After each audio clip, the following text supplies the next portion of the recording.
Hi, my name's Jim Mount. I'm outside on my deck. It's fall in Canada, and yes, I'm a smoker, so I'm outside because I smoke outside. I don't smoke in the house.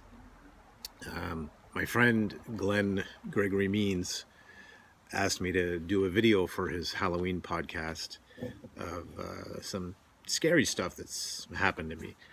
A little bit of a backstory.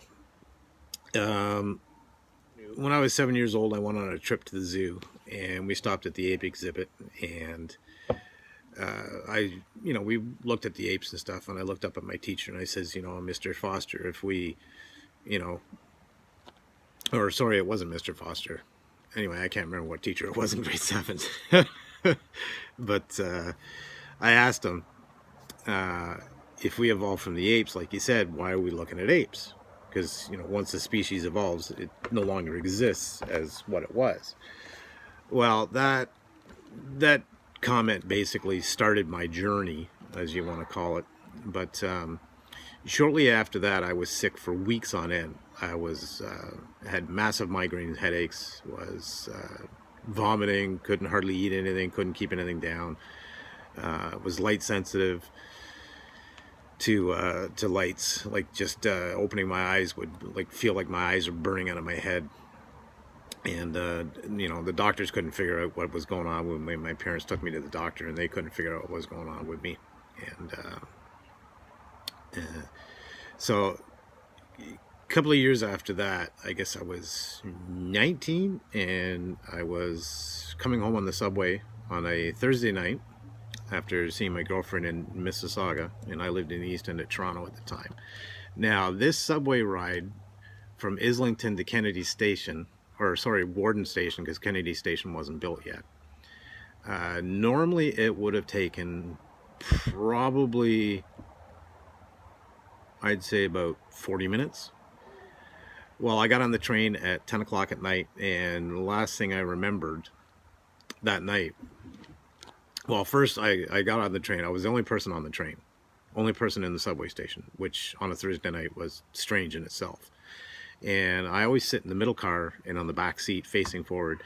Well, this what looked like an Oriental lady got on the train, and she sat down and she turned around and she looked at me, and she was short, and I thought to myself, okay, that's the ugliest Chinese woman I've ever seen in my life, or it's an extraterrestrial. Well, that was the only thing I remembered. The next thing I remembered was about 1 o'clock in the morning at the end of the line. Thank God it was Warden Station. The guy shook me and said, "You got to get off the train. It's going out of service." So I got off the train, didn't think anything. I must have fallen asleep. And I guess it was about a week later I started to remember. And it was an extraterrestrial. And it was what you guys would call a Zeta Reticuli, but their race is actually the Symboloth. And she said that they were impressed about my question. And she said, when you were young and you were ill, it was us partially activating your pineal gland for communication. Well, after that visit, really weird stuff started to happen. A couple of years later, I was working for a plumber, and we were working on a house in Rosedale in Toronto. Older home, turn of the century. And we were renovating the upstairs bathroom. Well, they wanted to change the bathroom around. They wanted to put the bathtub over here and sink over there, toilet over here. So we had to rip up the concrete floor to move the floor drains. And back in those days, they poured the concrete probably, a good 8 inches thick, because they just basically filled the floor joists. They tacked boards on the bottom of the joists, in between the joists, and they filled the floor joists. While we broke all that out, because you got to do it carefully so you don't damage the plaster ceiling downstairs. We broke all that out, and we couldn't get this one chunk of concrete out that was under the water pipe. So he wanted to try and pry up on the water pipe with the joist to see if we could wiggle it out. So I went down to the van to get a crowbar, and I opened the side door of the van, and I stepped inside the van, found the crowbar, turned around, and as I turned around, before I stepped out of the side door of the van, I noticed there was two ladies walking down the street, pushing baby carriages. and a voice popped in my head and said, "Hit the babies." And I thinking to myself, what? I'm not going to do that. And I'm holding on to the crowbar, and the voice comes back again and says, "Hit the babies." So I try and open my hand. I can't open my hand. Like, my hand is like glued shut to this crowbar. And the voice says, "Hit the babies with the crowbar." And I fought, and I got my hand open. Now, the weirdest thing is when I actually got my hand open, the crowbar was still stuck to the side of my hand, and it didn't fall to the floor of the van. And then when the ladies passed with their babies, it fell to the floor of the van. And that was the end of it. I sat down. I felt nauseous. I felt like throwing up. I was dizzy. And I sat on the floor of the van for a good 5 minutes. And then I went back upstairs with the crowbar. And Norrin turned around and looked at me when I got up to the doorway. And he was just about to say, "That took you..." He goes, "Holy shit, boy." He says, "You're as white as a ghost. What's wrong?" And I said, "I don't feel too good, Norm. I got to go home." And I handed him the crowbar. And I went downstairs, got into my pickup truck, and I went home.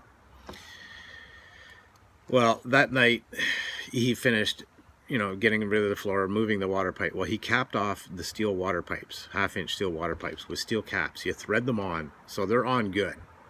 And he put them on with a wrench, so they were not coming off. Well, in the middle of the night, they blew off. But when they blew off, they stripped the threads on the caps and the water pipes. Now, I don't know what kind of force would have to be to strip the actual threads off those pipes, but I mean, like, city water does not have that kind of pressure. And the whole house flooded and did a lot of damage. It did about $30,000 worth of damage. And so he called me up the next day when he got there, because I didn't want to go back to the house. And he says, "You got to come and you got to see what's happened," right? So I went and I saw it, and like, this dining room ceiling caved in, damaged their dining room table, their hutch. The house was pretty much destroyed because the water had been running all night, and the basement had like about a foot of water in it, and that like totally freaked me out. And I thought to myself, now, like, is this retaliation for what happened? And I didn't know at the time, but I fought them off mentally, and I won. And then basically nothing happened for a couple of years. And then a couple of years later, I started seeing UFOs all the time, and I started seeing orbs all the time. Now, the orbs are piloted by a race called the Fim Spinasti, and they have blue and white spotted skin, and they can change their skin pigment like a chameleon can. So they can change their skin color to a color in the spectrum that humans can't see. And when you look at them just the right way, you'll see like a shadow. So they're basically what people describe as shadow people. And they're also mentioned in the Bible as the Watchers. And what they do is they watch over the planet 24/7, and they keep an eye out for these hostile races like the ones that attacked me in the van telekinetically. And they do not let these bad races on the planet. So they protect the planet 24/7. And now the orbs are a solid craft, and they are surrounded with a living plasma. Now, this living plasma is intelligent. They can communicate with it telepathically. And the plasma changes color. Let me just turn the lights on. It's getting pretty dark.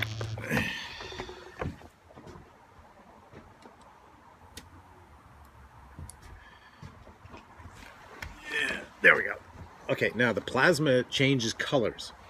There's green, so when they've been in a fight, or there's something in the atmosphere that is not supposed to be there, they turn green, and it's like a self-healing mode. Yellow mode, so people that see yellow orbs, they have detected something that is a threat that is not supposed to be here on Earth. and they're not sure if it's a threat or not yet. And when the orbs turn red, that's search and destroy mode. They've actually found something that's not supposed to be there, and they're searching for it, and they will destroy it. Now, if they can't handle something, they call in the Solapsi Ra, which is what most people call the Greys, and they have colonies all over the universe. So they're like the police of the universe, and their closest base to Earth or colony is on the planet Mintaka, which is in Orion's belt.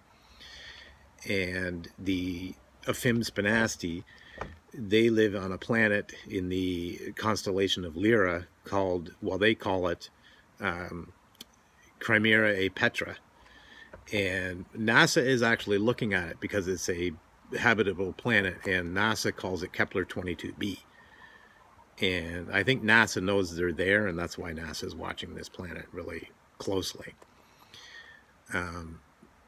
But those two, they protect the planet 24/7. The Solapsi Ra only come in when there's a threat that the Afim can't handle.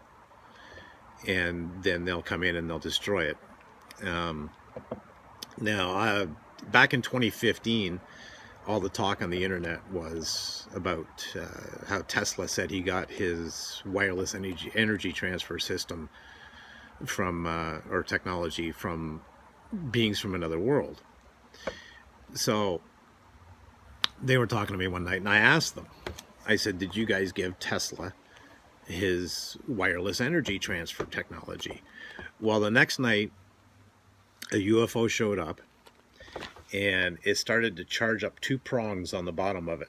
They started to glow like a light bulb, and they glowed brighter, and then a red light came on, and an orb flew in, and it discharged a wireless energy transfer up to the orb, and then the orb flew off, and then the UFO flew off in the opposite direction.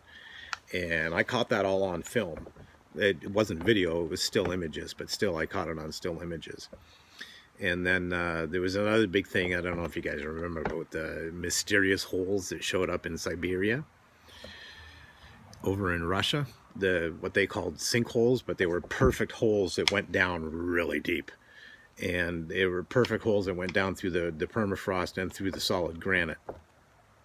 And I asked them again, I says, you know, do you guys know anything about the holes? Well, they showed me a plasma cannon the next night.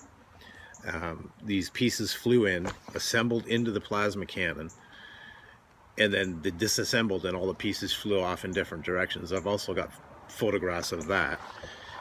And I basically live under a portal that's fixed in space. Now, the only time I really see UFOs is between May and August.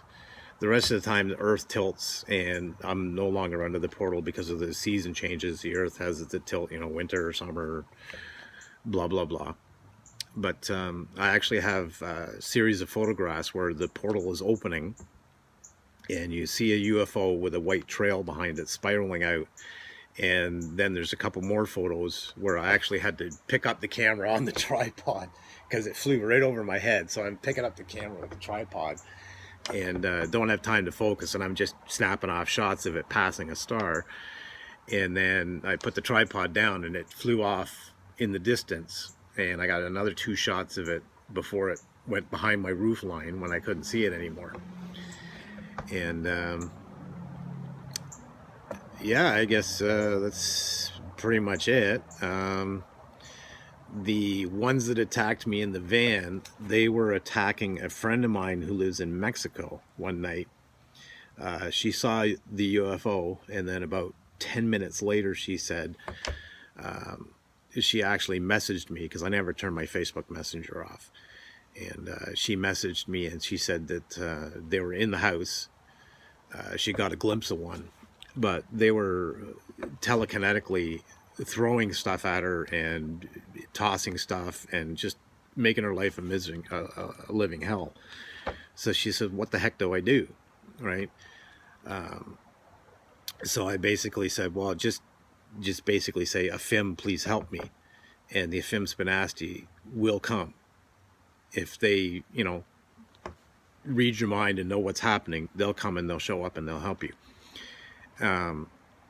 So they came and they basically got rid of them. I think they just basically chased them off and they left, and probably left the planet. Well, the following night, I'm in bed watching TV and I hear clicking noises like Morse code, kind of like a dolphin, but more like a Morse code. And I go to the bedroom and I could hear it over the TV, which is strange because it's pretty loud. And so I tried videotaping it with my iPhone, which I'm on right now, and I couldn't see anything, but I picked up the audio, and it was like, I'll show you the yard. I don't know if you'll be able to see it. Nah, it's too dark, but one was in this corner and one was on the other end of the pool in this corner. And I grabbed my actual camera and I put it on night mode, night vision. And I came down and I walked out on the deck and I walked over to this side of the pool. They were on behind the cedar trees in the neighbor's yard on the other side of the pool. And I started filming them and I only got about maybe 13 seconds in, if that. And the full battery on the camera just went and it died and the camera shut down. But basically, I think they were giving me shit for telling her how to call the AFIM and get rid of them. And so after they shut the camera down, I heard movement in the neighbor's yard and the clicking noise stopped. I think they were talking back and forth to each other or yelling at me. I don't really know. But a friend of mine looked at the video and he said, you know, because I couldn't see them on the video that I filmed, but he looked at the video and he's a professional photographer, videographer, and he enhanced the video copy I sent him, and he says you can actually see them behind the bushes. And I thought that was pretty cool. But so he actually last summer that just passed, he had me go down for the Roswell Festival. So I flew down to Roswell, met him, and he videotaped me for a documentary he's making. And he was actually quite happy on the weekend because he got to videotape the last interview with Stanton Friedman, because he's retiring and he's not going to be going into any more events anymore. And so that was a first for him. Well, that was a last for him. So he got a first and a last. And while he was interviewing me and I was explaining to him about the Solopsi Ra, and how the Eye of Ra is the eye of the Solopsi Ra, and the sun disk god supposedly is an orb. So the two races are in the hieroglyphs. And I was telling him about how the Eye of Ra is the eye of the Solopsi Ra. And he said to me, he goes, "What's going on with your face?" Well, I don't know, because I can't see my face. I'm sitting across the table from him and he's videotaping me. And what it was they basically drew the Eye of Ra around my right eye. And he caught this on film. And so we were talking again, and I was telling him about the story I told you just now about the mature that were on the other side of the pool giving me shit. And I said, and they shut my camera down. Well, as soon as I said, and they shut my camera down, camera number 2 that he had that wasn't running on batteries, it was like actually plugged into an outlet. It was hardwired to power. That camera shut down. And he said, "Oh, hold on." And I went, "What's that?" And he goes, "Camera 2 just shut down." He goes, "In all the years I've had this camera, it has never shut down on me." So they basically interacted with me during the interview in Roswell, which he was pretty excited about. And I guess that's it. So have a happy Halloween, and boo.